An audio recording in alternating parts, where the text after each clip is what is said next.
I was losing feeling in my feet in the little version. 600 pages long for a contemporary romance. Miss Anna. I try not to spend all of my money on books, but as you can probably see, that's not always what happens. To be fair, this is an accumulation of the past few months, of at least the past 3 months, I think. I do just want to express that I have a problem, and that problem is buying with my heart and not my brain. My feet are already going dead. I'm also missing one. I'm missing Bunny because my partner has Bunny. He really wanted to read it after I told him how weird it was. So I consider that a win. We're going to start off strong with Apprentice to the Villain. This is book 2 in the series. It's by Hannah Nicole Mayer. I'm not going to go into too much detail about this book because it's the second book. Assistant to the Villain is the first book if you do want to read that. We have Immortal Dark. I am just barely scratching the surface of this one, but this one is by Tigist Germer. God, I didn't actually think about the fact that I have to pronounce all of these authors' names. So this is a book about vampires, and it's a dark academia book. If I look a little shorter, it's because I was losing feeling in my feet. Night Bitch by Rachel Yoder. I'm almost at the end of this book and I've been really enjoying it. It's lit fic, it's about a stay-at-home mum and she starts going a bit, or is that what they want you to think? We have Hopeless by Elsie Silver. This is the last book in the series. This is about Bo Eaton, traumatized war man. I'm not looking forward to it, which is probably why I've avoided reading it. If you haven't read the series, my favorite is Reckless. I can never remember if it's Reckless or Flawless, which doesn't make sense. But I just forget which word it is out of the series. Would I recommend this series? I don't know. Truly, I don't know. It took me 4 books to find one that I truly, down to the depths of my heart, enjoyed. But again, everyone is different. You might like some of the other ones. I know that a lot of people like the first book, but the 4th book, the trade paperback of Emily Wilde's Map of the Otherlands, I have been waiting for this to come out in the little version because I own the smaller version of the first one. Next book, a recent purchase, The Striker by Anna Huang.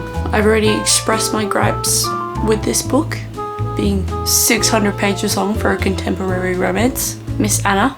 I'm still going to read it. That is a long book. This is my most recent purchase. And then we have The Dagger and the Flame by Catherine Doyle. This is blurbed by Lauren Roberts, so I don't want to hold out too much hope, but I did enjoy Powerless. Reckless we're not going to talk about, but Powerless I did enjoy. And I'm pretty sure this is it's enemies to lovers. I'll judge how quickly they turn from enemies to lovers to see if they're actually enemies, but it's got a cool cover. So we have The Nightingale by Kristen Hanna. This is a book about war, the Second World War? Yes. The Nightingale tells the story of 2 sisters separated by years and experience via ideals, passion and circumstance, each embarking on her own dangerous path towards survival, love and freedom in war-torn France. I'm excited to get into this one. I've heard a lot of great things about this. Then we have Gracelink that my partner got me, and it is by Kristen Cashaw. I'm pretty sure this is an old book. Yeah, 2008. It sounds really good though. In a world where people born with an exceptional skill, known as a grace, are both feared and exploited, Katza carries the burden of a skill even she despises, the grace of killing. Feared by the court and shunned by those her own age, the darkness of her grace casts a heavy shadow over Katza's life. Yet she remains defiant, and when she stumbles across a mysterious kidnapping, she investigates. Who would want to kidnap an old man and why? And who is the extraordinary graced man whose fighting abilities rivaled her own? The only thing Katza is sure of is that she no longer wants to kill. The intrigue around this kidnapping offers her a way out, but something insidious and dark lurks behind the mystery. Something spreading from the shadowy figure of a one-eyed king. Is she gonna fall in love with the one-eyed king? Is that just me wanting everything to have a love story in it? Look at it, look at how shiny. Then we have this book, the worst Elsie Silver book, in my opinion, To Ever Grace the Earth. I haven't read Off to the Races or like that series, or the last book of the Chestnut Spring series, but right now I would have just gone straight to Wild Eyes had I known how much I would love West in comparison to Ford. But people in my comment section on Instagram were, oh, Ford over West. Huh? No, I disagree. It's okay for people to be wrong, especially about this. The 7-Year Slip, I haven't read it yet, which might be sacrilege to say online because everyone's read this book, I feel like at this point. and I haven't, but I want to read it and I will at some point. Magical realism, man and woman live in the same apartment, but the man lives there 7 years before. Leather and Luck. I listened to this audibly, but I wanted the physical copy because I prefer this book to Butcher and Blackbird. Don't ask me why. This one just feels more real. I just really like the brother. Lachlan Kane.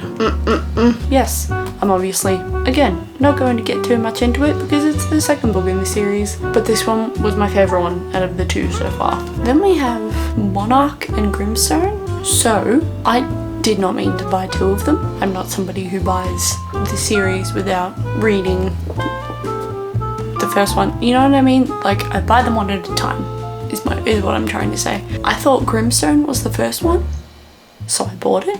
I was wrong. I don't know how to read things. Monarch was the first one. So this is, I believe that this is different from her other series. I don't think it's interconnected in any way. Elena Zelensky, 27-year-old virgin and bookstore nerd, becomes the world's most unlikely mail order bride. Ooh, he's a single father. Elena's only ally is Atlas Covet, the owner of the Monarch Hotel, massive and stern. We love a big boy. We love a big boy. 5 Broken Blades. I got this because it was $8 at Kmart, and I've also heard good things about it. I believe Kerry Can Read didn't mind this book, and that's all I mean when I say that I've heard good things about it. Who's it by? May Corland? May? The 5 most dangerous lies in the world. Nope. The 5 most dangerous lies in the land have been mysteriously summoned to work together for a single objective: to kill the god King June. He has it coming. Very exciting stuff. I'm ready to get into it.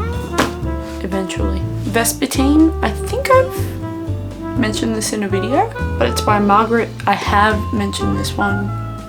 It's by Margaret Rogerson, Sorcery of Thorns author. She's training to be a Grey Sister, tasked with cleansing the bodies of the dead so that their souls can pass on.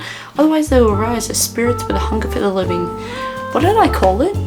Fantasy Zombies? I stand by that. Part of Your World by Abby Jimenez. I just want to know what all the fuss is about. I've never read an Abby Jimenez book, nor have I read an Emily Henry book. I just want to know. I just want to be part of the team.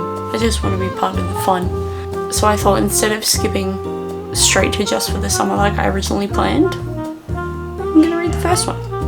And my friend Stephanie recently read the first one and cried. So that's a good indicator to me. The Dead Romantics, another Ashley Boston book. And I've never read this author in my life. But ghostly love, I'm all for it, I think. Ghost at a front door, not just any ghost however, but the stern form of her still very hot, yet now unquestionably dead new editor. Okay, does she fuck a ghost? Alright. Wild Eyes, probably my favourite out of this list so far, because I love Wes, and I love his children, and I love this love story. And I think it's great. And I think, I mean, if you want a brave wild love, you might love it more than I did, but this is where it's at. Thank you for letting me meander through all of my books. Can I lift them all? Oh god. Oh! Fuck! How many books do we have? 1, 2, 3, 4, 8, 9, 10, 11, 12, 13, 14, 15, 17, 18, 19, 20! Look at the bunny. I lied. It's actually 21. Thank you for stopping by and clicking on this video. If you've made it this far, leave the book emoji for all of my 20 books that I've purchased. And now I need to admit that I have a problem. Will I seek help? No. Bye.